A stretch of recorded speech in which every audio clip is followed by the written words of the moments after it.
Su erkin öskün ayık jerim, Жүрөктүн түпкүрүндө ой ысык демиң. Сагынып кыялымда элестетем сендеги балалыктын сезимдерин. Мен чыгып мекенимдин тоолоруна, ой кошому болонту ойлорума. Кубанам сыймык толоңай жүрөгүмө. Кулуну Кыргызстандын, кулуну кара суунун, кулуну кыргыз элдин ой болгонума.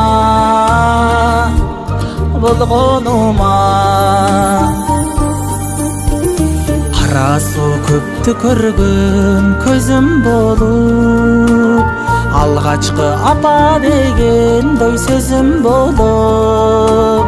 Гүлдөй бер үмүт багым, улуу шарым, ачылган көктөмдөгү гүлүм болуп. Мен чыгып мекенимдин тоолоруна, ой кошому болопту ойлорума. Кубанам көккө ыргытып ой калпагымды. Кулуну Кыргызстандын, кулуну кара суунун, мен өзүм ала толук ой болгонума.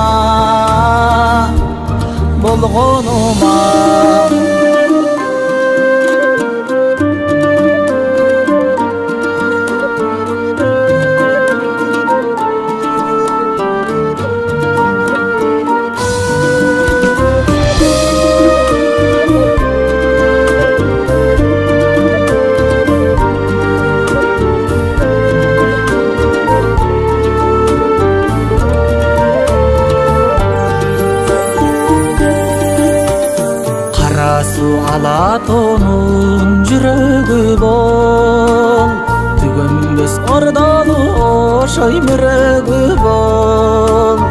Ар качан топурагын эңсеп келсем, тууган жер койнум ачкан түнөгүм бол.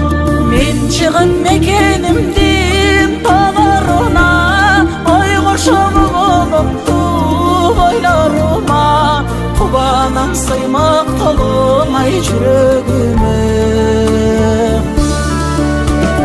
Кулуну Кыргызстандын, кулуну кара суунун, кулуну кыргыз элдин ой болгонума. Кулуну Кыргызстандын, кулуну кара суунун, мен өзүм ала толук ой болгонума.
Karigin yaşlığa, karan gün başında kaydasın asılza, asılza.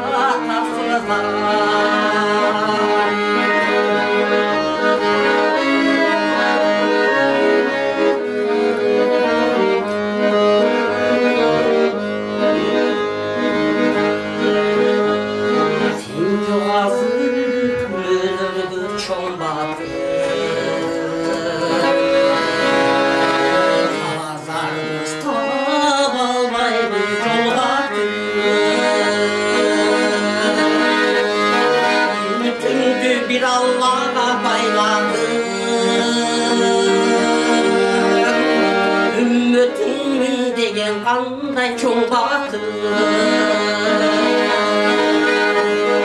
ай жылдар зақымдап ақирет жақындап жүк болған күнөден жүрегім лапылдап қараңғы алғай тарегін жашырдап қараң күн башымда қайдасың асылзат асылзат асылзат асылзат асылзат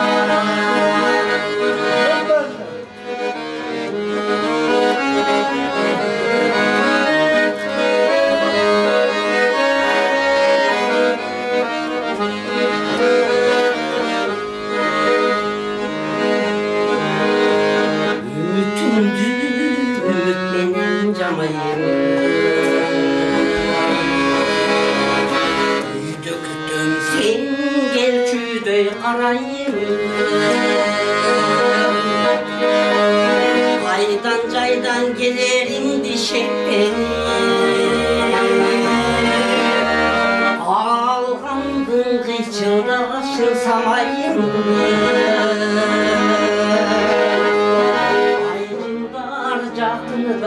Ayıllar zaklıdan, ahiret caklıdan Gün olan gününden yüreğim batırdan Karangır albay, karegin caşırdan Karan gün başında kaydasın asılzat Asılzat, asılzat, asılzat, asılzat Karan gün başında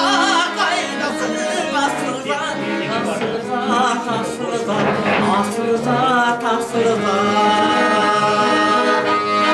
Allah'ıma soruyor Allah Muhammed'in bağları Muhammed, Muhammed, Muhammed Asılzat, asılzat, asılzat, asılzat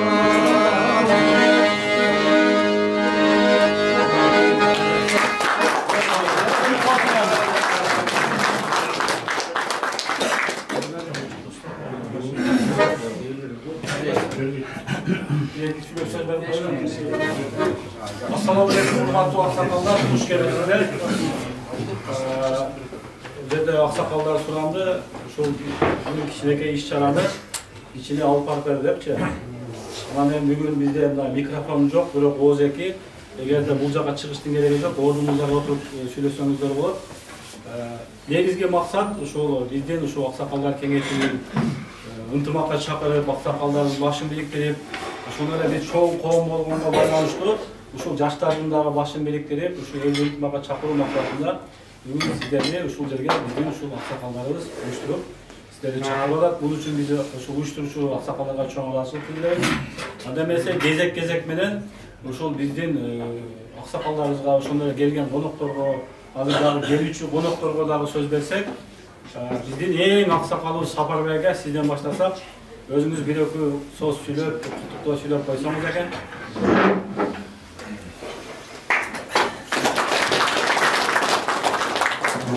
Саламатсыңарбы, урматтуу жердештер, аксакалдар. Биринчиден баардыгыңарга чын денсаулык каалайм, узун өмүр. Кылган ишиңер ар дайым алдыга жылсын, жүзүңөр жарык болсун, асманың ачык болсун. Ошондой эле Кара Суу району эң чоң район, эли боюнча дагы, жери боюнча дагы. Анча-мынча Нарын, Скөл, Таластан чоңураак болот да. Биринчиден мен айтарым эми баардыгыбызга ушу ынтымакчылык, бири-бирибизди сыйлап, урматтап, ар дайым ушу жакшылык күндөрдө чогулуп, отуруп бир жерде анча-мынча проблемалар болсо, ошолорду чечип, коллективне отуруп алып бул жерде ким кыйланган болсо онун немелерин чечип, ушу баягы Кара Суу району алдыңкы райондордон болсун деймин, ынтымакта болсун, спорт жагынан, культура жагынан, мына Кудайга шүгүр, балдар башка жактан издебейбиз, культура боюнча аккордеон, неме, комуз баардыгы өзүбүздө бар. Ошо айта турган, тогото турган жерим, ошо бири-бирибизди урматтап сыйлайлык. Урматтап сыйласак баары жакшы болот. Анан кийин толку бул жерде эле эмес, Кыргызстанга барганда дагы баарыбыз бири-бири катташып, бала чакаларды тааныштырып, ошо элибиздин экономикасын көтөргөнүнө, жакшыртканына ар бир кыргыз өзүнүн салымын кош керек.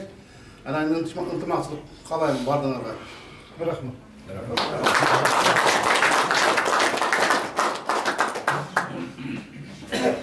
Öyleyse hurmatlı aksakallar, uşul bizge akırkı uşul жылдары буга чейин Москва коомдо ушул биздин диний иш-чараларда, ушул мечитте, борбордук мечитте кызматын өтөгөн биздин ушул аксакалыбыз бар. Азыр бизде ушул аксакалдарыбыз жакынкы айда эле бир 2-3 ай калды, биз шайлап берди. Ушул Каныбекени аксакалдар кеңешинин төрагасы. Бул Каныбекке келгендердин чынында көп өзгөрүүлөр болду, анан көп иштер алып барылып элечи. Андан сырткары ушу жаштарга дагы, башкаларга дагы көп үлгүлүү кеңештерин берип келүүдө. Биз дагы ушул кээ бир ушул нерселерди үйрөнүп атабыз да. Буга чейин билбеген нерселерди үйрөнүп атабыз. Акыркы күндөрү ушул бизде көп нерсе байкалчу эле, аксакалдарга болгон сыйырмат. Мына күндөн күнгө жаштарыбыз сыйырматы ашып келатат, сиздерге болгон. Ушу мен да каалайт элем, ушул жаштарыбызды мына жерде отурат, төрага орун басарлар отурат. Булар дагы мына иним отурат, Учкунбек. Бул пайгамбардан келген улануучу нерселер да. Ушул пайгамбар саллаллаху алейхи ва саллям пайгамбарыбыз ушул бир түш көрүп, түшүндө ушул тиш тазалагычы мисвак деп коебуз. Ошону эки адам сураптыр. Бирөөсү жаш бала, бирөөсү кара аксакал. Анан жаш балага берейин десе, ушу кулагына ушундай үнү кылган экен да, аксакалга бер депчи. Анткени биздин коомдо аксакалдарды сыйлаган жаштар болсо, эртең ошол жаштарды дагы сыйлай турган андан кичүү жаштар келет экен да. Эгерде биз өзүбүздүн аксакалдарды сыйлай албасак, анда эртеге бизди эч ким сыйлабайт. Эгерде илимибиз жок болсо, аксакалдар же ата-энебиз сүйлөгөндө биз жаштар балдары унчукпай отурганыбыз жакшыраак экен да. Ошого мен сиздерге ушул бүгүнкү келип бергениңиздерге чоң ыраазычылык билдирем. Анда эмесе кийинки сөздүн кезегин ушул биздин аксакалдар кеңешинин азыркы төрагасы Каныбекке келип берсеңиз.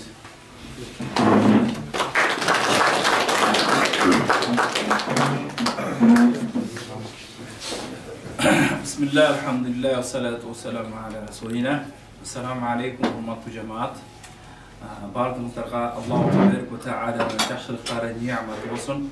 Elbette en kişi biz buna şu turganda şu gücü aytıp biz mu'min Müslümanlarda toyundurgan, içindirgen, kiyindirgen mu'min Müslüman kılıp yaratkan Allah Teala'ga çeksiz maktublar aytıp oturaydı. Cenab-ı şu iki dünyada baktığımız жашоого жана бул жарык дүйнөдө да бизге жол көрсөткөн, акыретте дагы бизге жакшы жол көрсөткөн пайгамбарыбыз Мухаммад саллаллаху алейхи ва салламга салават айтып атайбыз. Биз кыргыз эл ушундай эл экенбиз. Кыргыз эл ушундай ынтымак, биримдик, бардыгы бир түндүккө, бардыгы бир кыргыздын алдына үйүндө топтолуп, намаз үчүн, биримдик үчүн бардык нерсени кылат экенбиз. Пайгамбарыбыздын yaxşı bir hadisleri var Mekken turalım. Qala Rasulullah sallallahu aleyhi ve sellem. Semi'tu Rasulullah sallallahu aleyhi ve sellem. Hubbun ve tanu minal iman. Peygamberimiz Muhammed Rasulullah sallallahu aleyhi ve sellem hadislerini etkan eken. Mekken'de suyu bu imandandır. Mekken'de suyu elbette imandan. Allah'a iman getirgen. Cana Allah'ın barakendiliğine, Allah Teala'nın yaratkan bardığına şükür getirgen insan al жүрөгүндөгү иманы бар инсан мекенин сүйө алат. Өзүнүн мекенин коргой алат. Жогоруда жакшы сөз айтып өттү. Улууларды урматтап, сыйлоо бул пайгамбарыбыздын көрсөткөн жолдорунда да бар. Куранда дагы Аллаху Теберик ва Таала и Куранда дагы "Вела тaqulfuna уф". Ата-энеңдин астында өзүңдөн улуу инсандардын астында уф дебегин. Аларды сыйлаган, урматтаган дейт. Мына ушундай өзүнүн улууну урматтаган жакшы бир биздин касиеттерибиз бар. Кыргызда макал бар экен, кыргыз элинде өз агасыны агалай албаган бирөөнүн эшигини сагалайт дейт. Ата-энеңе кылсаң урмасы эрте кечпей өз уулуңан кайтат дейт. Кыргыздын макалдары дагы, кыргыздын акыл насааттары, кыргыздын санаттары бардыгы биздин жашообузда тарбиялай турган, аны намыс менен коргой турган кылат экен. Жашоо деген эмне? Аллах Таала берген неамат. Жашоодо адам баласы өзүнүн кемчилигин өзү оңдобосо, жашоо барган сайын ал адамды кыйнай берет экен. Адам баласы ушундай экенбиз. İnsan ekemiz. İnsan деген унчак деген экен. Араб тилиндеги сөздөн инсан деген сөз араб тилине которулганда, ал унчак, ал пенде деген нерсе. Адам баласы периште менен айвандын так ортосунда Аллах Теберек ва Таала ушундай жараткан экен. Аллах Теберек ва Таала периштени нурдан жараткан. Айванды акылсыз жараткан. Ар бир инсан өзүнүн ордун билсе болот. Darajasını bilse bolot. Эгерде инсан имандуу болсо, таква болсо, намаз менен болсо, дайымдарлык менен жүрсө, пакиза болсо, оозунан жакшы сөз чыкса, асыл сөздөрдү сүйлөп турган болсо, ал инсандын кадыр-баркы эме болот, даражасы көтөрүлөт, периштеге жакындай берет. Аллаху Теберек ва Таала Куранда Мужадала сүрөсүндө Бисмиллахир-Рахманир-Рахим Аллах Таала мен момундардын арасынан имандуулардын даражасын көтөрүп коем дейт. Караңыздар. Аллах Теберек ва Таала биздин тазалыгыбыздан, таквалыгыбыздан, асыл сыпаттарыбыздан, бекениге болгон сүйүүбүздөн мына ушу биздин Аллах Теберек ва Таала даражабызды көтөрүп коет экен. Эгерде инсан оозунан жакшы сөз чыкпаса, ибадаттан алыс болсо, инсан күнөөгө жакын болсо, жууну таралбаса, айван сыяктуу адам болот экен. Караңыздар. Пайгамбарыбыз бизге кандай тарбия көрсөтүп турат? Пайгамбарыбыз эки дүйнөдө бактылуу боло турган жолдорду көрсөтүп турат. Бир пайгамбарыбыз Мухаммад Расулуллах саллаллаху алейхи ва салламдын өмүр баянынан бир эле жерин айтып өтөйүн. Өзүнүн улуун кандай урматтаган, сыйлаган. Бир күнү пайгамбарыбыз Мухаммад алейхиссалам эртең менен багымдат намазынын алдында мечитке карап жол дейт. Караңгылык дейт. Эртең менен жолго чыгып, пайгамбарыбыз жолго чыкса, ол убакта азыркындай чоң машина жүрө турган жолдор эмес, балким адамдын изи баса тургандай жолдор дейт. Алдында бир кария таягы менен мечиттин жолунда кезатканда аркасынан күзөтүп барыптыр. Мечиттин астында кайчыраш жол бар экен. Кайчыраш жолдон кария өтүп атканда сахабалар намаз окуп чыгып калыптыр. Ya Rasulullah, ey Allah'ın elçisi, akılsız namazın vaktini ötközürdünüz go деген eкен. Degende Peygamberimiz Muhammed Aleyhisselam mına kariyanın aldından ötüp kete almadım. Kariyanı urmatlap sıyladım deb Peygamber жооп берген eкен. Sahabalar kariyani qaraptır. Kariyani qarasa Yahudi jөөттөрдөн Peygamberimizi tanılmagan, Allah'a şek yedirgen uşunday bir Yahudi jөөттөрдөн eкен. Sahabalar görüp, "Ya Allah'ın elçisi, akırı bu sizin düşmanınız ele go. Bu sizde uşunday bizim dinge karşı ele go. Türtüp ötüp ketpeysiz mi?" degen eкен da. Degen eken жоқ. Adam balası ulutuna, yaşına, nemesine karabastan, adam balası adamды urmatlaş gerek, adamды sıyas gerek hurmatlı cemaat.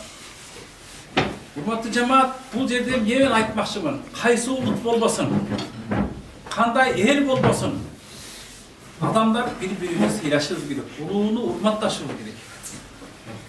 India elinde Musa degen bir çoğun filosof kişi var. Şu filosof kişinin dağın jaşı sitatasını okudum. Sitata degen uşul adamdın akılından bir turmuştan algan, tecrübesinden alıngan bir kıskaça öte manzili sözlerdi bir sitata deydi. Filosof aytkan eken. Musa aytkan eken. Adam balası ekile türlü olur demektir. Жердин метинде адам баласы экиле түрдүү болот. Динне карамасак дагы, анын түсүнө карамасак дагы, адам баласы экиле түрдүү болот дейт. Жакшы, жаман дейт да. Жакшы, жаман.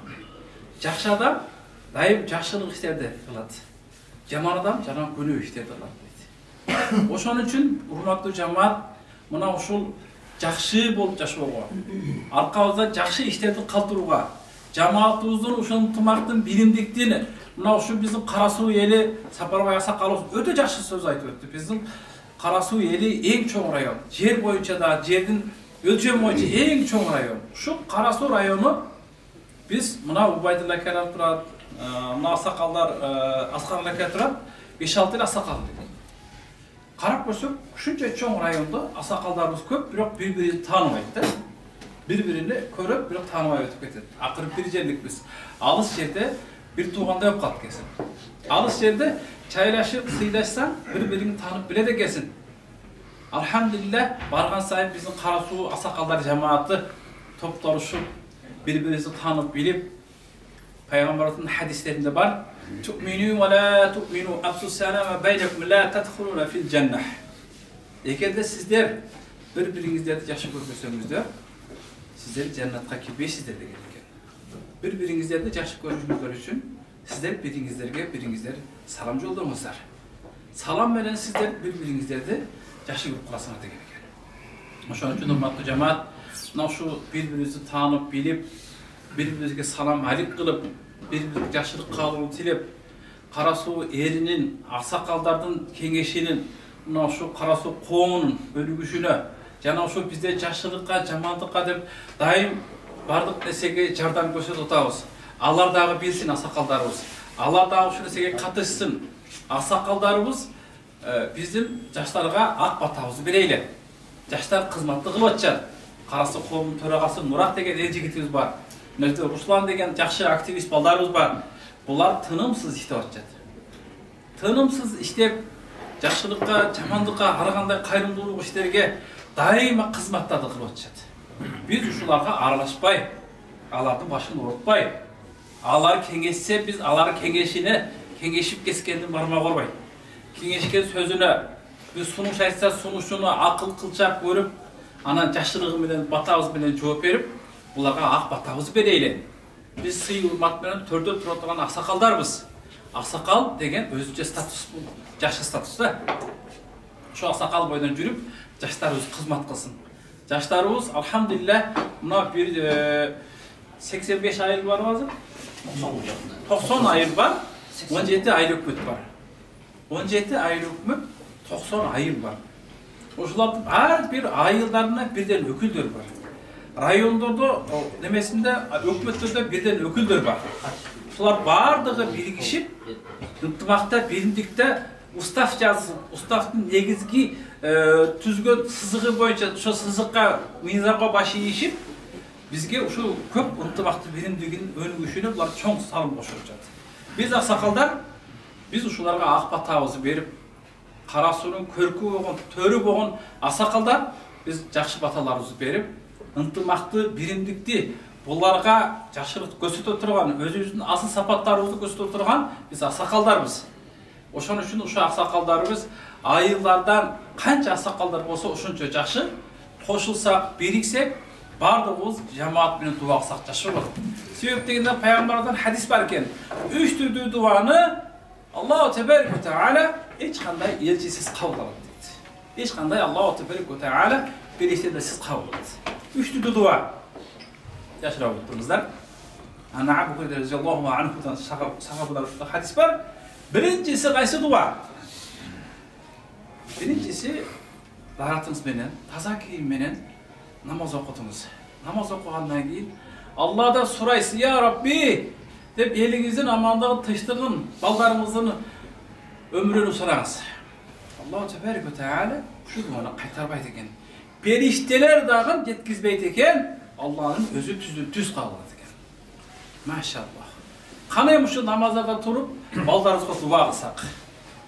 Экинчиси, ата-эне эгерде балага дуа бере турган болсо, ушу дуаны Аллах түз кабыл алат экен. Ортодо эч кандай парда болбойт экен. Парда ачык болот экен. Үчүнчү дуасы, бул кайсы дуа? Жамааттын дуасы. Жамаат көпчүлүк болсок, Кара Суу аксакалдары көпчүлүк болсок, дайыма биримдикте болсок, дайыма ынтымакта болсок, бир ушинтип жыйын менен отуруп, аксакалдар топтолуп дуа кыла турган болсок, алхамдулилlah, Аллага мактуулар шүкүрлөр болсун. Аллах ушу дуаларыбызды түз кабыл алат экен иншаллах. Ошон үчүн урматтуу жамаат, Кара Суу элинде аксакалдарыбыздын саны дагы көбөйүп, ортолорубузда ынтымак берим болуп, бири-бирибизди көрүп, билип, таанышканып, көрүшкөнүбүз жакшы. Bir-birimizni telefonlarla uğabız, telefonlarla kavanlaşabız. Biro hiç kimimiz bir-birimizni tanımaydı ekanmiz. Ошол үчүн таныштырып өткөн абдан жакшы. Танышып берген абдан жакшы. Ал эми кыргызда макал бар го. Аш ашыргыча не дейт? Дос ашыр дейт да. Ошентип достошуп, саламдашып, ынтымакта беримдикте оштар насып роза эйлесин. Амин. О жаратуучу райымдуу жана меримдүү Аллах Таалам көрүүчү, угуучу, билүүчү, жаратуучу засын. Аллах Тебарак ва Тааля أنت سميع وأنت الباسل وأنت الخالق وأنت الرزاق يا رب العالمين. O жаратуучу райымдуу жана меримдүү Аллах. Өзүңдүн алсыз болгон, өзүңдүн күчсүз болгон, өзүңдүн күнөөкөр болгон пендеңиз я Rabbi. Өзүңдүн ажиз ана болгон. Аллах Таалам ушу дубага үмүткөй болгон, көп нерселерге муктаж болгон пенделерибиз я Rabbi. Өзүңдүн астында күнөөлөрүбүз ya Rabbi. Bilip kılgan günahı geçirgin. Oruçlunun kasiyeti uşunday eken. Köp insanlar, köp cemaatlarımız damla. Men uşun işitlerdi kılçelem. Oruza sebepli, uşu sebepli kılmaya kaldım. Tabii tartçelem, şu oruza sebepli uşunu seni kaltırdım deyip oruçludan köp sabahlarda alkanlar buldu cemaatlarımızda. Uşunday cemaatlarımızda daim asıl sıfatlar olsun. Birbirimizge salam alıp, aylık alışıp, birbirimizge amanlıkta, tınçlıkta yeterey durgan, Karası qoğumunun, Kırgızstan elinin önüp ösüşüne Allahu Tebarek ve Teala özün gana madat bergeysin, özün gana amir kılgaysın, elimiz, yurtumuz tınç bolsun, soğuş apatlarından, arğanday hareketlerden, kırsıklardan Allah özü saklar, özü esirlesin. Ya Rabbi, Ya Hayyum, Ya Kayyum, Celali ve İkram. Esselamu Aleyküm.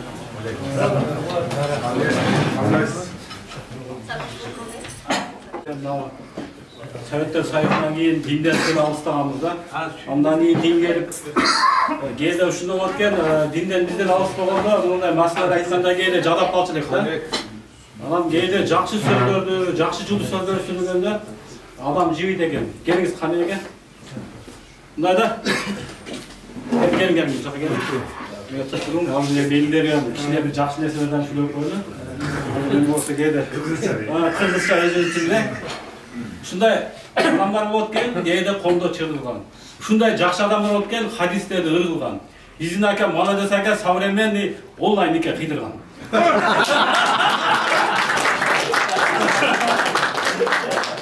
Анткени ушу алыскы Америкада же бир Европанын өлкөлөрүндө имам жок болгондо ата энесин улап, онлайн нике кыйып, ушу шарият жолуна түшүрүп, мүмкүнчүлүктөр таап берип аткан мен билген акалардан жалгыз ушу да. Көпчүлүк учурда биз азыр Кара Суу району эмес, жалпы Кыргызстан, ошондой эле өзбек туугандарыбызга, тажик туугандарыбызга да жардам кайрылат да. Мен ушу өзүбүздүн колумдагы 2-3 аксакал менен кеңешип, көп жардамдар берип келатабыз да.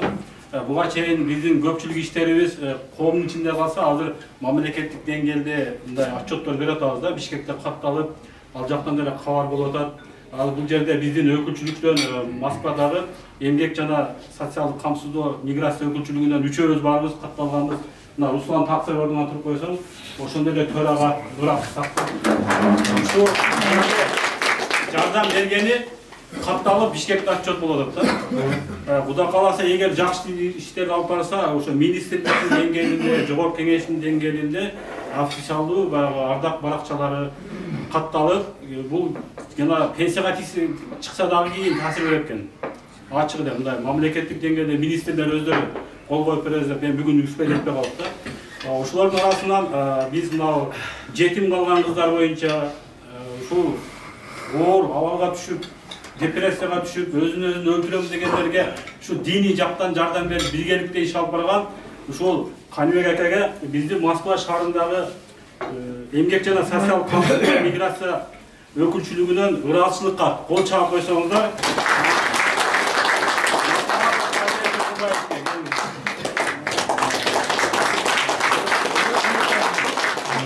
Ошондой эле экинчиси мен дагы убакыттан пайдаланып берип кетейин. Бизге ушул Тажикстан, Өзбекстанда жарандарына жардам берип баштадык. Кече жакында биздин ошол өкүлчүлүккө элчиликтен чалып, ошолорду элчиден чалып, биздин ушул кыргыз диаспорасына салам айтты да. Буга рахматын айтып, ыраазычылыгын билдиришти, бирок Бул буга чейин болгон эмес. Мындай ишке аралашкан жөнөкөй эле өзүнүн акасы аралашты. Албетте биз дагы себепкер болуп калдык. Курбанов Аскар эке. Ол чабып өзүңүздөр.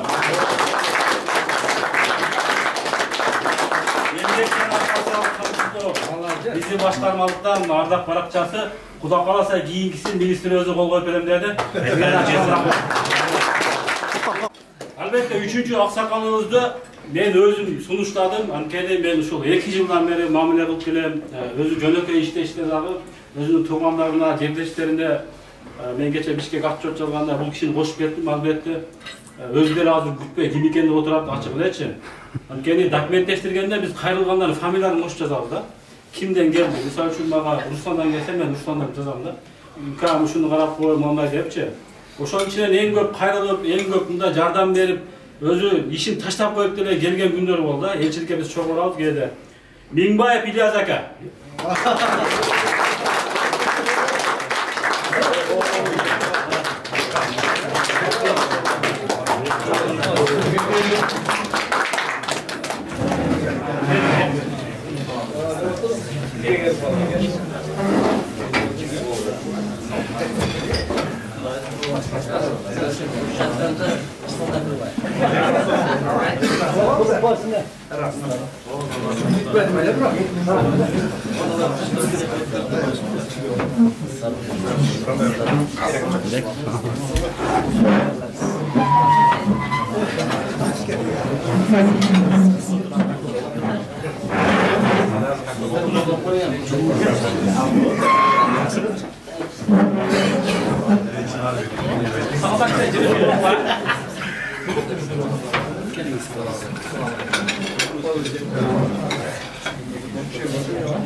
Жаратқан Аллахның разылығын қауыш мақсатта жиналған жиналышты Аллахның рахаты менен, берекеті менен берішті алына.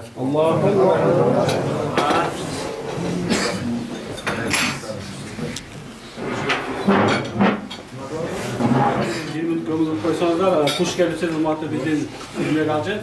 Hazır uşul biz keyinki sözdün gezegen hazır şaşılıp oladak. Bugün uşul bizden Moskva şahrında uşul prezidentin атынан уюштурулган футбол турнир болуп атат. Ошого биздин Карасы коомунун жигиттери дагы чыккан. Азыр биз жарым сааттан башталып калып, ошого биз төрагабызга сөз берсек, бул өзүнүн куттуктоолорун айтып, ошол жака барыш керек экен. Сиздердин алдыңыздарда ушу Карасы коомунун төрагасы Темирбек Нурак дейбиз. Ассаламу алейкум, абалар, аталар, агалар.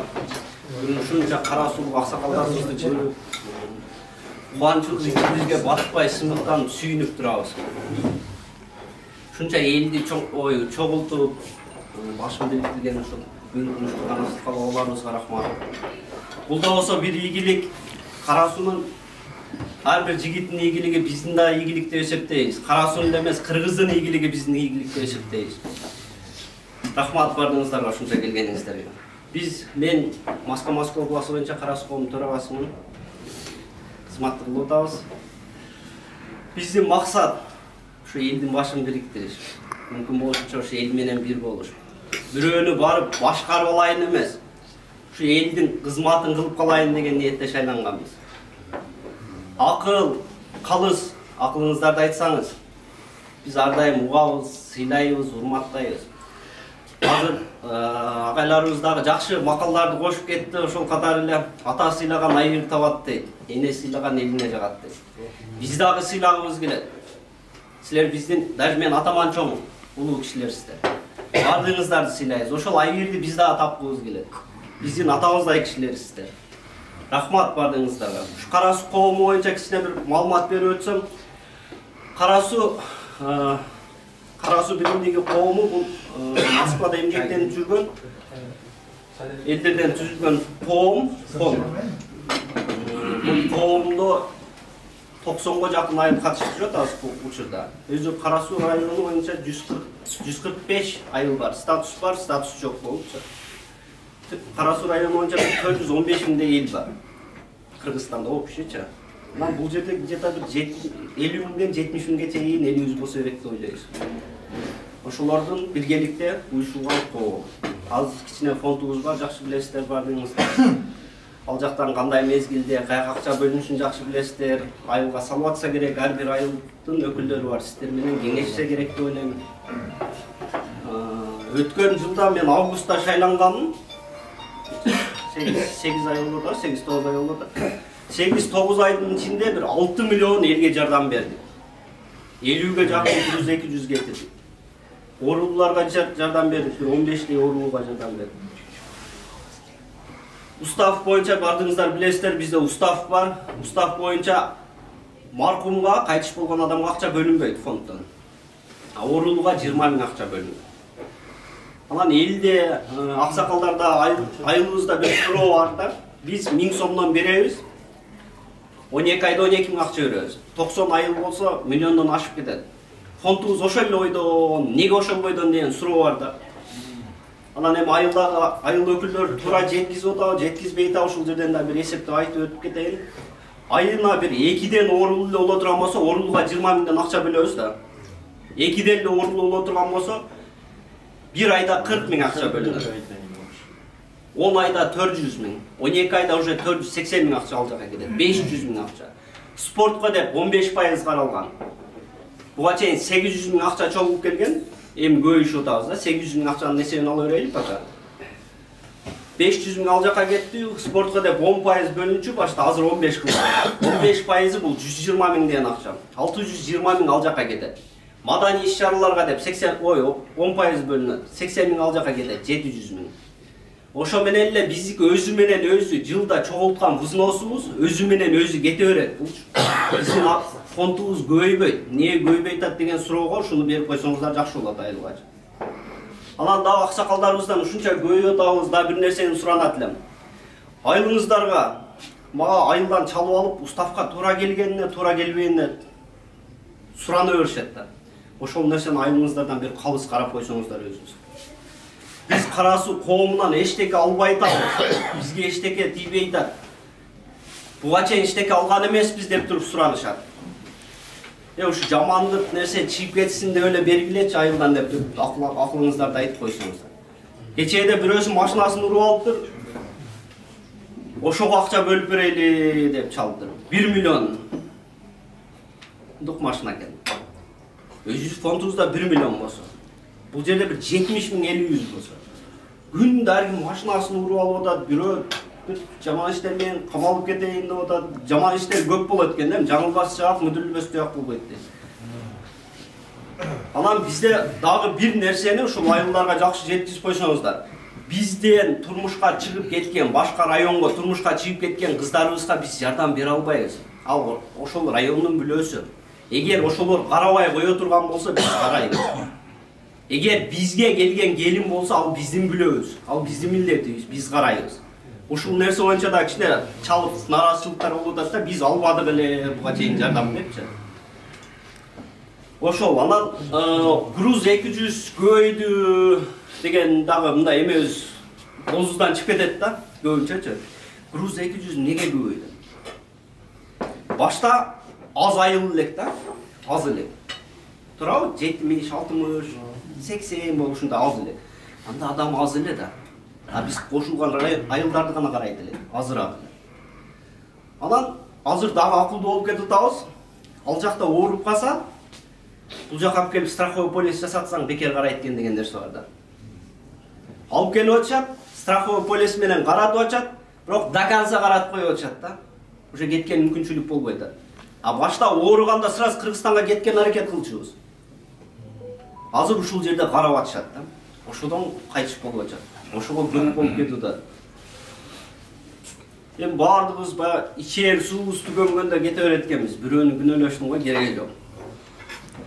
Ошол да. Ошол мен кыскача суранарым, ден соолукта болуңуздар, бар болуңуздар, ушинтип эле биздин төрүбүздүн көркү болуп, şu toyubuzda, жакшылыгыбызда ушинтип эле жаркырап жүрө бериңиздер. Биз сиздер менен сыймыктанабыз. Ушинтип чогулуп отурсаңыздар, биз мактанабыз. Азыр сүрөткө түшөбүз, сүрөткө тартып алып кетебиз. Ушунча аксакалыбыз келди. Ажекебиз келди. да конокторубуз келди деп тартып группабызга салабыз, мактанабыз, ушунча аксакалдарыбыз келди деп. Биз сиздерден ушуну гана суранабыз. Кызмат барбы? Өзүңөр барбагыла. Чалгыла дагы сен бар. Бүтүрүп кел уулум десеңер, жакшы сөз менен айтсаңар, барабыз, барып кылып келебиз. Мен башында айткам, мен атамдай болуп бирөө акыл айтса, мен ар дайым угам депчи, дагы айтып өтөм. Атамдай кылып айтсачы. Атам айтат. Ата мен ушундай кылайын деп аттым эле десем, атам айтат. Балам, мына жагы туурарактай. Кылып көр. Мен ушуну туура көрүп атам. Бирок сен ошого көзүң жетпей атса, сен өзүң кылганын кыла бер дейт. Өзүң туура көргөнүңдү. Анан бирок мен атамдын алып көрөм. Атам неге мынтип атат экен депчи. Ошондой кылып акыл айтсаңыздар, ар дайым айтканыңыздарды угабыз. Анан эми бул жерде бир-эки аксакалдар менен кичине бир айтышып калышыбыз мүмкүн, катуураак айтып коюшубуз мүмкүн. Эми тора болуп шайладыңыздар, бардыңыздарчы. Рахмат. Мен ишим ошол экен да. Анча-мынча туура эмес нерсени айтканыңарда бул жагы туура болот деп айтышка туура келип калат. Тарынбаңыздар. Мен сиздерди башкарган эмес, кызматыңыздарды кылганы шайланганмын. Рахмат бардыңыздарга. Анан азыр мына президенттин кубогуна футбол боюнча эме иш-чара өтүп атты. Биздин Кара Суу району анан 3 команда калганда полуфинал болот. Ошол жака шашып аттык. Ошол жака уруксат берсеңиздер, бир жакшы патаңыздарды берсеңиздер, ушу Кара Суу чемпион болуп кетсин деп биз барып келсек. Эми Кара Суу алабы, башка алабы, бул кыргыздын эле ийгилиги. Бул биздин ийгилигибиз. Бул жерде Кара Суу алсын деп эме кылбайлы. Бардыгынын ийгилиги биздин ийгилигибиз. Эми азыр мен ошону суранып атпайм. Ошону бир жакшы патаңыздарды берсеңиздер, биз барып ошолорго балет этип келсек. Бул жерге да барышка туура келип атат. Рахмат. Жакшы ниетте, жакшы тилекте оюн болуп атты. Жараткан Аллах ушу аракетиңизге жараша Аллахым берекет берсин. Ушул аракетиңиздер текке кетпесин. Ошол аракетиңиздердин жыйынтыгы намуска жарай турган, жеңишке себеп боло турган оюн болушка Алла насип кылган болсун. Жеңиш менен кайткыла. Рахмат. Айтканыңыздар келсе, рахмат бардыңыздарга ушунча. Рахмат. Жана ошо эртең-менен бери кызмат кылып жүргөн жигитибиз бар эле. Биздин финанс орун басарыбыз Өмүрбек бир патаңыздарды берип койсоңуздар, ушуну алып кетем. Ошо барды. Ушу да ошо жакшыраак берсеңер көбөйөт. Ушул жигитти алып кетейин дедим. Убайдулла көрүп. Амин. О жараткан кудурети күчтүү, касиети улуу, керемети зор Аллахым. Ушул биздин журтубуздун мартабасын бийик кылгын, ынтымагыбызды бекем кылгын. Кадырлуу инсандардан кылып дайым ушу алдыгы максаттарыбызга жеткизип, тапкандарыбызга барака пайыз берген Аллахым. Халал рызыкларды насип этсин. Биздин ушундай элдин арасында төбөсү көрүнгөн жигиттерибизди дайым ушу жигитпирлерибиз колдоп, Алла Таалам өзү колдоп, кайсыл гана жака кадам таштабасын, жакшылык ниет менен. Ийгиликтин ээси болсун, дайым. Ийгиликтин ээси болгонун ошо кандай ниет менен кетип атсаңар, биз колдойбуз. Элдин, аксакалдардын патасынын касиети менен жеңишке ээ болуп, кадыр барктын үстүндө бүлгүлүү жигиттерден болуп жүрө беришиңизди каалайбыз. Рахмат. Рахмат барыңыздарга. آمين. يا ربي يا حي يا كريم يا ذا الجلال والإكرام وأجرة شرعي وجنا بإذن الله. الله تبارك وتعالى البت وشوف وراء الجماعة من الخطوة الله ترجو قبل الله اسم. الله تبارك وتعالى لا حول ولا قوة إلا بالله العلي العظيم. شو بيزن جستادك خوش قوات بيرم. إن جحشة يجريك بحضر bizni elebitib xursand qilib, albatta mana shu bizga yaxshiliklar bilan, yaxshi xabarlar bilan yaxshi bo'lishni nasib qilsin.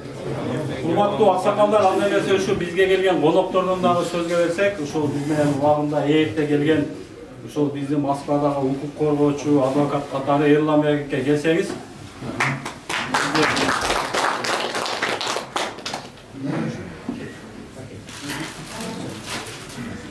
ушул көп жылдан бери элге эмгектенип жардам берип келүүдө биздин Аксакалдар кеңеши Каныбекке дагы көпчүлүк баягы котормочу катары араб тилинен башка тилдерден ушу чогуу иштешет. Ошого бүгүнкү биздин аксакалдарга ошо өзүнүн жакшы сөзүн айтайын деп келгендик айтабыз. Москвадагы эң күчтүү адвокаттардын бири десем болот.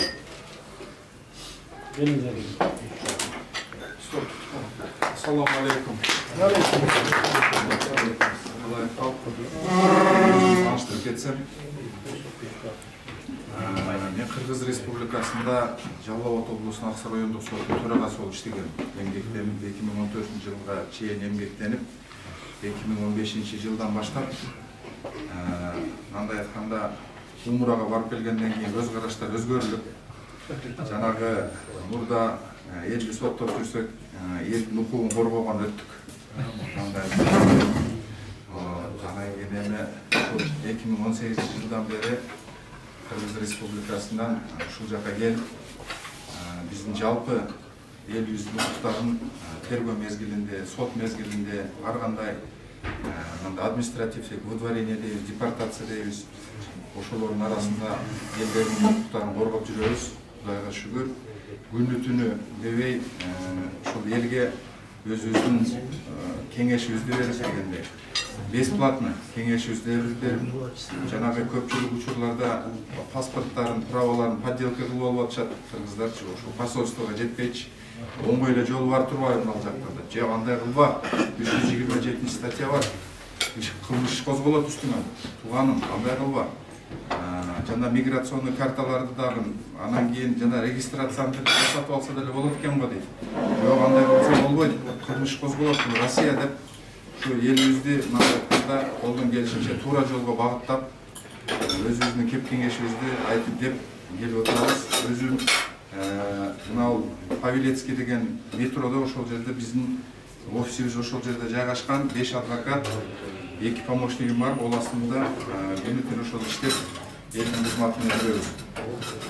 Анан кийин эми Кара Суу коому боюнча айта кетсем, өзүм Ош облустук сот департамент башкармалыгында иштегенмин.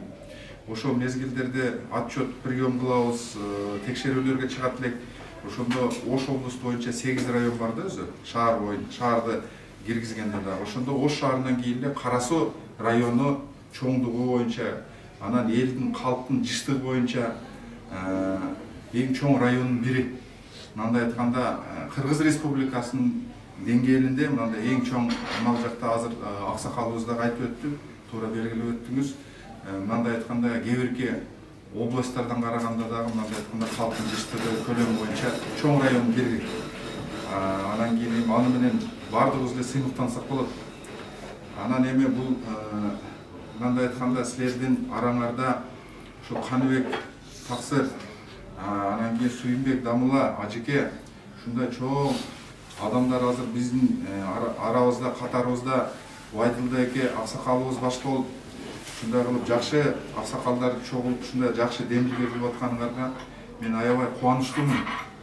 Бул да мындай айтканда калктын, элдин биримдиги, ынтымактуулугу ошол жакшы көздөгөн бул жаатындагы иш сапар, иш жумуш деп эсептейбиз. Анан эми дагы бир айта кетчү нерсе, акыркы мезгилдерде өзүңүздөргө маалымат болгондой, атын өчкөр жанагы Абдушукур Дамыла айтмакчы, ушул жанагы наркотикалык баңгизат аябай көбөйүп кетти акыркы мезгилдерде. Жанагы Telegram деген бир канал бар, чүп калып атат, темир торгоч. Азыркы учурда Кыргыз Республикасынын жарандары Россия Федерациясынын түрмөлөрүндө 1700 адам отурат. Бул өтө мындай айтканда өкүнүчтүү. Биздин өзүбүздүн бир 5-6 миллион калкка өтө көп да бул мындай айткандачы. Андан сырткары тергөө абактарында азыркы учурда Россия Федерациясынын аймагында 1000дей адам отурат. Жалпысына мындай барып карап көргөндө 2000ге жакын биздин жарандар отурушат. Урматтуу кабай калк. Бул ошон үчүн мен дагы ошол азыркы кече жакында бул маселе боюнча дагы Кыргыз Республикасынын элчилигинин алдында консул Манас Мамытбекович боюнча дагы кеңири талкуу болду, жолугушуулар болду. Ушул маселелер боюнча дагы жанагы жогорку сотко чейин жетип, бул жердин Россия Федерациясынын жогорку сотуна чейин жетип, bir топ иштер, bir топ иш-чаралар жүргүзүлүп атат. Биз эми өзүбүздүн ыйгарымдын негизинде ушул жерде түшүп калган адамдарды Кыргыз Республикасына перевод кылып атабыз. Соттун өкүмү күчүнө киргенден кийинчи. Эми кандай болсо дагы ошо өзүнүн мекенине, өзүнүн жерине барып, ошол жерде отурсун, жок дегенде ошол бала чакасы барып передача алып барып бергенге шарттар түзүлсүн депчи. Ато бул бөлөк жерде, бөтөн жерде отуруш кыйын. Анан мындай кылып карап көргөндө акыркы мезгилдерде таксырлар билет, ажекелер билет, Суюндамулла менен Каныбек таксыр менен дагы күнү түнү иш-чаралар жүргүзүлүп, жанагы дават деген нерсе Россия Федерациясынын аймагында тыюу салынган. Ошого карата ушул дамылгалар менен кыйла иш-чаралар жүргүзүлүү натыйжасынын негизинде ошол биздин Кыргыз Республикасынын жарандары Россия Федерациясынын аймагында колго түшкөндөрү токтоп калды. Кичине токтоду, кичине болсо дагычы. Түшүнбөй ошол эле жанагы түшүнүк менен эле ушул жерге келип эле түшүп калып атат. Бул мындай карап көргөндө 289 статья бул экстремизм деп коет да. Вот ошол статья менен эле кылмыш козголуп, биздин жарандардан крупный мындай группа болуп эле түшүп калып атты. Анан кийин ушул таксырлар мындай айтканда аябай жакшы жардам берди кыргыз элине. Мындай айтканда ошого мен биздин ушул адвокатурасынын атынан мен өзүмүн кичине бир ушул ыраазычылык билдирип кетким келип атат. Ушул эки аксакалыбызга, эки таксырыбызга, эки ажекебизге ушул кичине бир арзабаган кичине бир белегибиз бар эле. Ушул 5 май Кыргыз Республикасынын Конституциясынын күнүнө карата Россия Федерациясынын мекендештеринин жүрүм турумун жакшыртууга кошкон жигердүү салымдары үчүн Москва шаары жана Москва облусу боюнча Кара Суу коомунун аксакалдар кеңешинин төрагасы Маматсаков Каныбек Тургунбековичке ыраазычылык билдирет.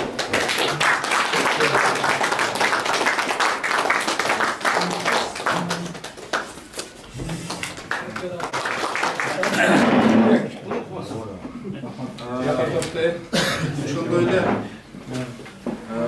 жогоруда айтып кеткендей 5 май Кыргыз Республикасынын Конституциясынын күнүнө карата Россия Федерациясынын мекендештеринин жүрүм турумуна жакшыртууга кошкон жигердүү салымдары үчүн Кыргызстан мусулмандардын дин башкармалыгынын Россия Федерациясындагы өкүлү Жусупалиев Сүйүнбек Ажы Абдыраевичке ыраазычылык билдирет.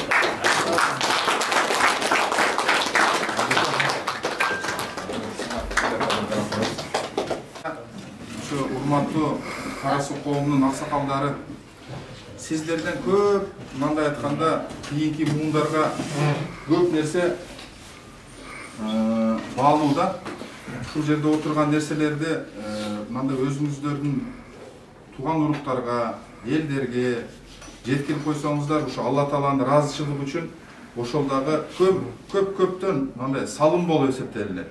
Себеби дегенде бөтөн элде, бөтөн жерде жүргөндө өзүңүздөр билесиңер, мына башка Кавказ калкында эле коомдук транспорттарды көрөлү, ордунан тура калышат. Биздин аксакал неме жанагы өздөрүнүн аксакалдары киргендечи, ошого дагы биздин өзүбүздүн жаш муундарга кичине бир үйрөтө кетсек, себеби дегенде коом жакшы болуш өзүбүздөн.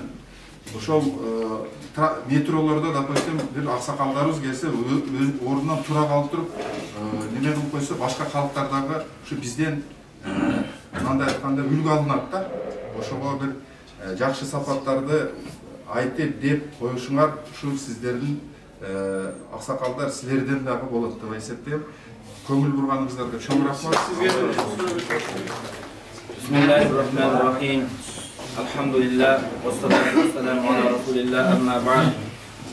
Hurmattуу аталар, hurmattуу агалар, hurmattуу иниler, пендесинин кылган жакшылыгына шүгүр кыла албаган, жараткандын жакшылыгына шүгүр кыла албайт дегендей, бүгүнкү күндө мына ушул иш-чараны улуу кичүүнүн баштарын бириктиргенге, ынтымакка чакырып, патриоттуулукка чакырып, мекенибизди, элибизди, жерибизди сүйүп, бөтөн эл, бөтөн жерде жүргөндө улутубуздун баалуулугун, динибиздин баалуулугун кармайлы, сактанайлы деген максатта чогулган жыйналышка себепчи болгон Кара Суу коому, Кара Суу районунун Кара Суу коомунун төрагаларына жана алардын колуна кол, бутуна бут болгон, анын башында болгон аксакалдарга жана мына ушул аксакалдар кеңешинин төрагасы Каныбек Замылага, анын жакка белине жүргөн агайынелерге Аллах Таала ыраазы болгон болсун.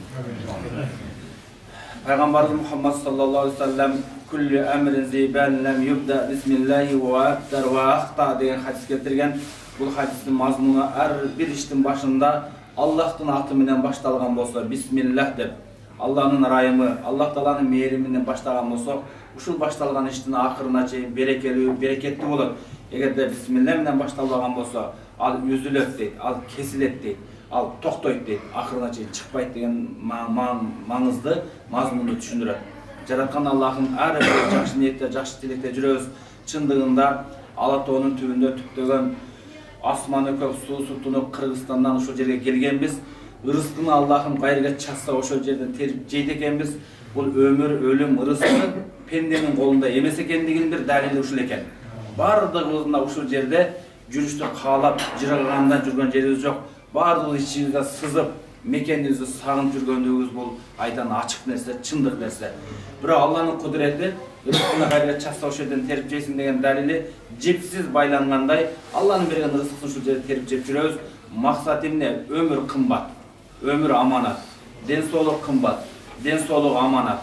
Бул жерде бири-бирибизден ата бабалардын када нарттуу денибизди тутунуп келген.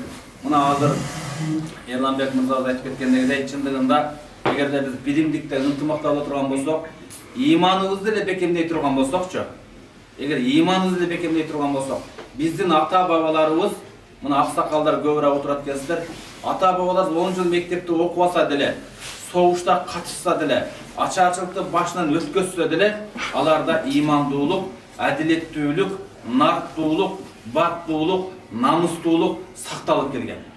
Апаларыбыздын, эжелерибиздин, карындаштарыбыздын намысы сакталып келген. Алар 10 жыл мектепти окубаса дагы, аттестат албаса дагы, алардын жүрөгүндө иман бекем болгондугу үчүн бизди Алла жараткан, Алланын астына иманды сатпайлы, иманыңды жебейли деп улуунун урматын ордуна коюп келген. Атанын урматын, эненин урматын ордуна коюп келген. Улуулардын урматын ордуна коюп келген. Кичүүлөрдүн ызатын ордуна коюп келген. Ошол үчүн ошол жашоодо бүгүнкү күндөгүдөй 2 этаж, 3 этаж, чоң 5-10 комнат үй салбаса дагы, бүгүнкү күндөгүдөй 5-7 чоң машиналарды минбесе дагы, жөө жүрсө дагы, бүгүнкү күндөгүдөй Москвада сиңдерди таап аткан 70 000, 80 000, 100 000 акча таппаса дагы, алар пешине тери менен тапкан Алла берген ырыскы менен 10дон, 15ден төрөтүп, чоң энелерибиз, апаларыбыз төрөп, бир үйдө чок жоган 2 комнат үйдө ынтымакта, биримдикте сеники, меники деген тема жок. Бажыр бужур болуп, айылдан кошунанын балдары келсе чык деген тема жок. Бир сындыр нан болсо дагы ортого коюп, кең пейилдүүлүк менен жашап келген ата бабалардын балдарыбыз бүгүнкү күндө. Бүгүн Москвада эмне үчүн көз караштар кайчы пикир болуп атат, көбөйүп атат? Эмне үчүн? Себеби бүгүнкү күндө иман чын жагыбызга көңүл бурулбай баратат. Сөз келип эле ушул жерде. Тамак даамдуу болбой калса туз кем болуп калды дейт экенбиз. Бак саргарып баштаса суу ичпей калды дейт экенбиз. Бүгүнкү күндө бизден келип аткан көйгөйлөрдүн баардыгы чын айтайын, мына мен муфтияттын өкүлү катарында ушу Москвага келип 3-чү жылга кетип атат, 3-чү жылдан 4-чү жылга кетип атат. Өзү 20 жылдан бери мен Россиядамын. Мына Сибир тарапта Чита шаарында 16 жыл ошол жакта менет эмгек кылдык. Эгерде эркек, кандай эркектин жүрөгүндө иманы бекем болсочу, ошол эркектин аялы дагы, ошол эркектин атасы дагы, энеси дагы, бир туугандары да бактылуу, жүрөгү тынч. Эгерде кайсы аялдын да жүрөгүндө иманы бекем болсо, ошол аялдын атасы, энеси, бир туугандары, күйөөсү, балдары бактылуу. Демек бүгүн биздин жүрөктүн тынч болушу акчанын көптүгүндө эмес экен, мансаптын бардыгында, бийликтин бардыгында эмес экен. Бүгүн биздин жүрөгүбүздүн тынчтыгы имандуулукта экен. Маселе ошол жерге такалат. Балаңыз деле бүгүн мына проблема Россияда мындай проблема пайда болду. Кече жакында бир жерде чогулуп отурсак, баласы апасы катыгыра урушуп койгон экен, заявление жазыптыр. Милиция келип, апасын чакырыптыр. Ошол жерде апасын жалдыратып отурат экен. Апасы баласына жалдырып атат: "Балам, кечирип кой мени" депчи. Ошол мен жогоруда айтып токтолуп өттүм го, ата бабаларыбыз доорунда, согуш доорунда дагы, ачарчылык доорунда дагы карыялар үйү деген болгон эмес, жетимдер үйү деген болгон эмес. Эгерде бир тууган агасы ошол согушка кетип курбан болуп өлүп келген болсо, каза таап, ошонун баласын өзүнүн баласынын алдына коюп, жетимдигин билдирбей чоңойткон. Жалган айтамбы? Эгерде аталарыбыз өтүп кетип, апаларыбыз жесир калган болсо, bunun başı boş kaldı, buğa söz diyet, bunun adresine söz diyet, koy onun göre bunu nikelep bekitip, baktulu kılaydı dep, ağasına, yenisine, bir tuğanına nikelep, baldarın çaçıratmasından, jetim olup çaçıratmasından nikelep koygan. Ata boğazganda kıyın kalıp olgan. Demek, attestatta albasa dile, diplomda albasa dile, bizden ata boğaların göre göçtüğü, yürekte imanın bekemdigi, namusda karmak saklap gelgen. Moskvada biz göpbüz. Turu, Filistin'den 1 milyonga жақын. Rusya'nın Karabağ'ında turup ben aytat elem. Aferin. Oşoğun men sizin kıskaraklı aytayım. Hurmatlı avalar, aksakallar. Ekim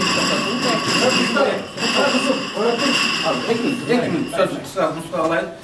Mına uşul aksakallar Karasu qoğumu çındığında Kırgızstan'da en çoğun belgülüğü.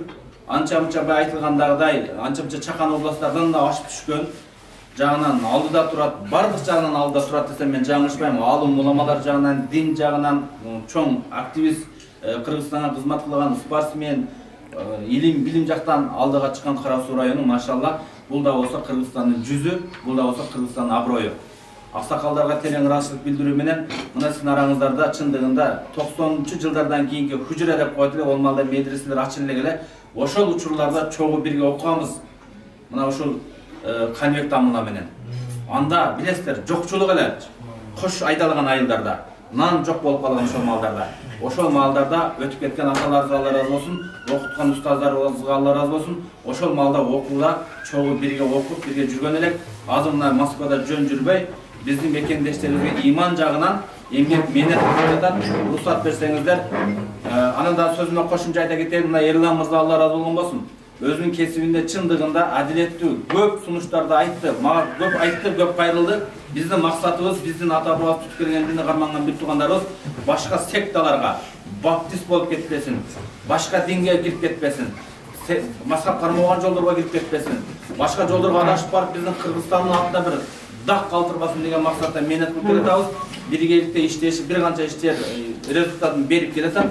Кудайым буйрса, алдыда да жакшы чоң план идеялар бар. Мен айтат элем, ушу иман чөйрөсүндө да бир чогулуп турсак, бир эле бир баягы иш-чараларда, башкаларда дагы эмес, ушуга бир иман чөйрөсү, бул өтө маңыздуу, өтө терең маанин түшүндүрөт. Азыр мен сөзүмдүн акырында мына ушул конвект амындагыдай кичине биздин атаң ала кыргыз сөз бар, атын атаса куту сүйүнөт деген. Ыраазычылык баракча беребиз. Жергиликтүү Манас диний окуу борборунун жетекчиси катарында урматтуу Кара-Суу коомунун аксакалдар кеңеши төрагасы Матсаков Каныбек Тургунбаевич, сизди иманга, адеп-ахлакка чакырганыңызды эске алып, талыкпай кылып жаткан эмгегиңизди баалоо менен биргеликте Манас жергиликтүү мусулмандар диний уюм тарабынан жана муфтияттын Россияда өкүлү тарабынан сизди ушул ыраазычылык баракчасы менен куттуктап калдым.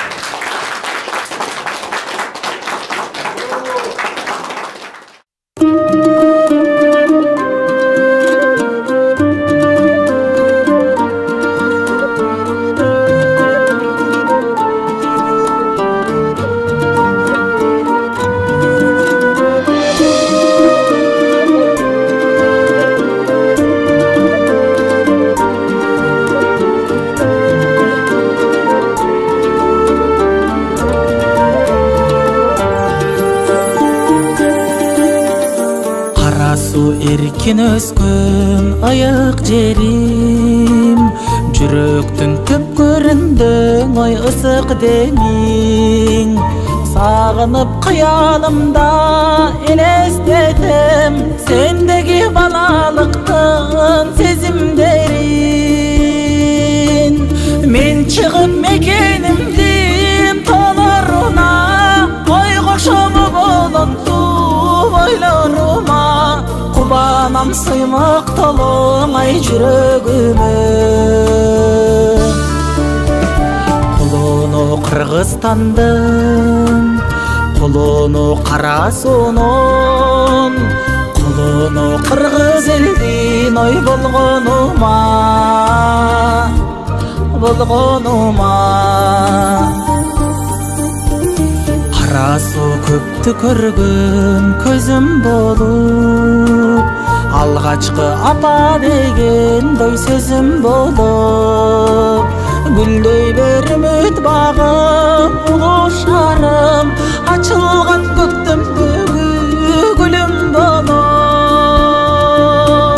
мен чыгып мекенимдин тоолоруна ой кошолуп болопту ойлорума кубанам көккө ыргытып ой калпагымды колону Кыргызстандын колону кара суунун мен өзүм ала толук ой болгонума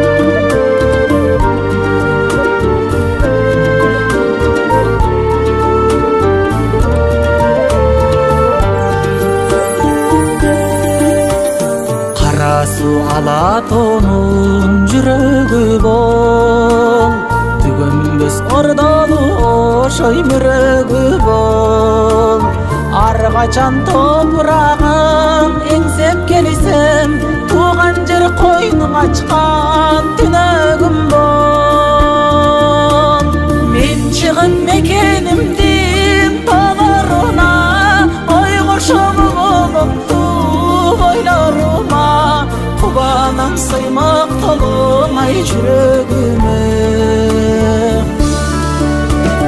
колону Кыргызстандын колону кара суунун колону кыргыз элдин ой болгонума